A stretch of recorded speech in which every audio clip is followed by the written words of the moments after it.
వివరిస్తాం.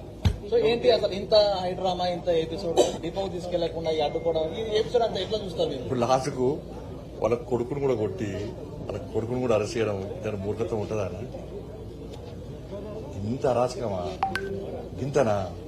RTC కార్మికులు ఆలోచించుకోవాలి. RTC కార్మికులు ఆలోచించుకోవాలి. మీరు ఐక్యతగా ఉండండి.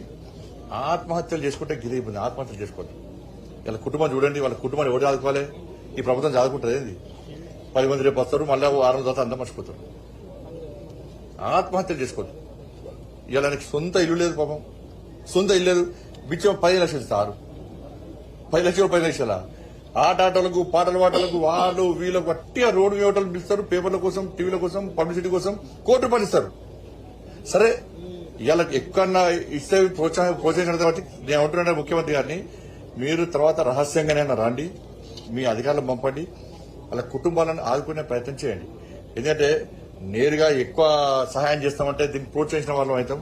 కాబట్టి అటువంటి ప్రోత్సహించే పద్ధతిలో మంచిది కాదు. కాబట్టి కానీ ప్రభుత్వము ఇదే అదనంగా భావించి వాళ్ళను ఆదుకోకుండా ఉండే ప్రయత్నం చేయకండి. వాళ్ళ కుటుంబాన్ని ఆదుకోండి. సొంత ఇల్లు లేదనకు, కాబట్టి ఆ కుటుంబాన్ని ఆదుకోవాలి. ప్లస్ వాళ్ళ డిమాండ్స్ నెరవేర్చాల్సిందిగా కోరుతున్నాం.